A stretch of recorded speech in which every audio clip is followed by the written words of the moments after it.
All right. Yeah. Lights, camera, action, and all that good stuff. I I was trying to get like a good cinematic shot here. I don't know how that's working. Anyways, I thought I would just share some behind the scenes footage of how I'm creating my new album.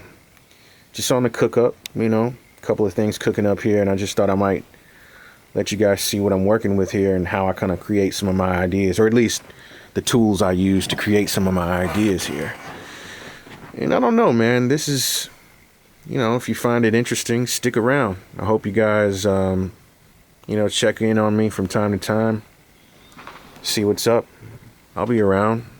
I think we all kind of need an outlet from this stressful thing called life sometimes. Maybe it's a form of escapism. Maybe it's just a hobby, or maybe you want to make a career out of it. For me, at this point, it's just kind of like, it's whatever, man. I just like to get in here and just do me, Anyways, I've been working on this song today. Pretty cool song idea I think I've got going on here.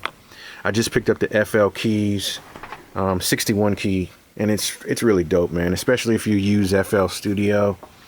It's got, your basic transport features. Score log is really helpful for me. It keeps track of like the last 5 minutes of what you play, regardless of if you're recording or not. So if you forget an idea or forget to record, you can always go back in there. I've used it a lot. You got your mixer stuff, faders for the mixer, knobs for the channel rack, and your drum pads. You can switch the functionality of those. Keybed is really nice. I'm not going to get into the specifics about how to use it or anything in here. There's plenty of tutorials for that. But it's definitely helped me catch a vibe in the couple of weeks that I've had it. And I thought I was going to sell the Akai Fire, but I kept it. I thought this would replace the Akai Fire, but they actually work well in tandem with each other. It's got the basic transport functionality to it, but what it has more readily available than maybe the FL key is the ability to toggle up and down with patterns, the browser selector, and the grid left to right.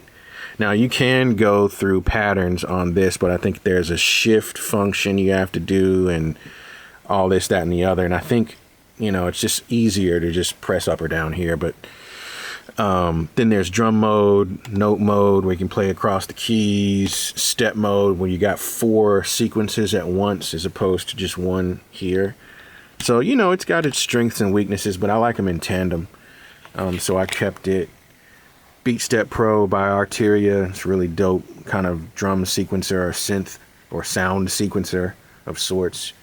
You can sequence stuff horizontally, note preview, parameter preview, and of course your kind of MPC style pads here, velocity and pressure sensitive.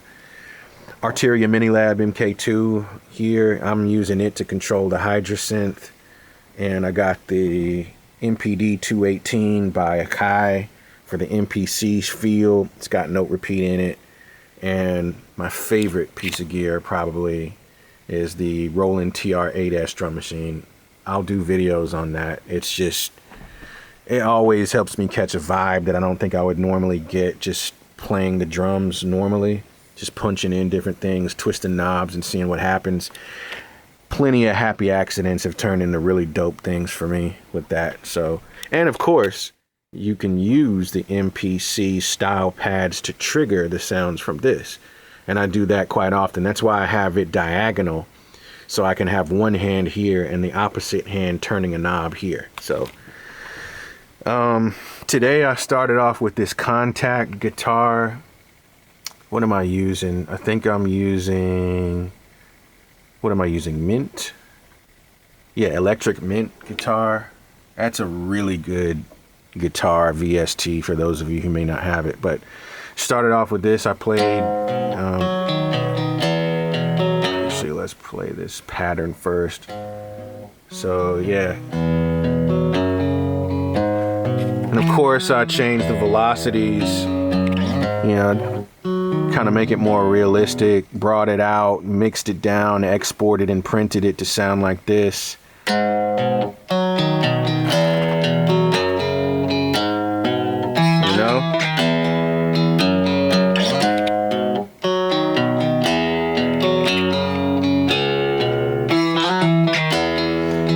I got this bass line that I played from, I think I played it, yeah, I played it on Xenology. So I got the X Mod bass. Dude, that's my favorite bass by a long shot. I mean, it's just so crunchy. So I played this bass pattern. Let's see. Played it.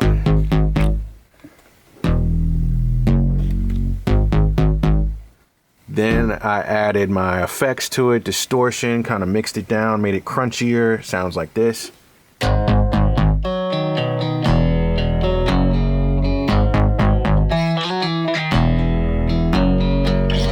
Then I added my vocals. Now I didn't show you my mic. I just picked up, not too long ago, the Lewitt LCT. Let me get that in the light. Lewitt LCT 640 TS. Now, Lewitt is not as popular, in my opinion, as some of the other household name microphone companies or music hardware production companies, at least from what's been on my radar. But this is a phenomenal mic. I mean, the vocals sound really crisp. There's my little makeshift photo booth turned into a recording booth, foamed out on the inside. But I recorded these vocals like this here. These, I'll isolate them for you. Blind to the madness, my third eye's wide again. You know, then I did some ad lib. Wide again. Then all together, so far, you got this riff going into the drums. Blind to the madness, my third eye's wide again. Tired of sadness, it's time I ride the wind. Sit and say, no avail, no.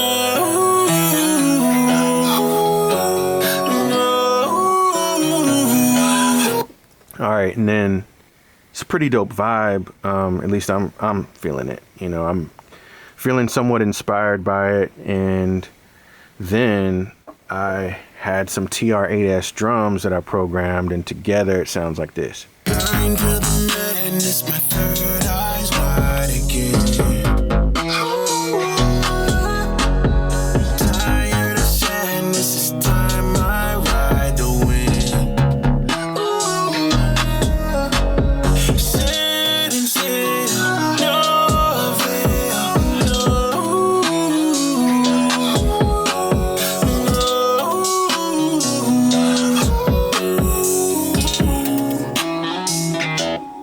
So that's what I got so far.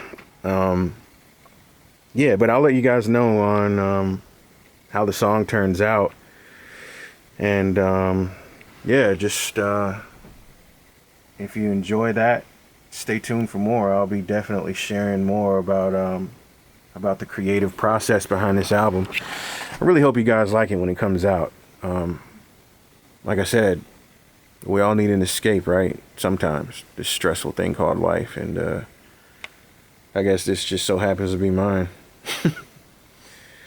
I'll check you guys later. Thanks for stopping through. I hope everybody's doing well. And yo, check in on me from time to time.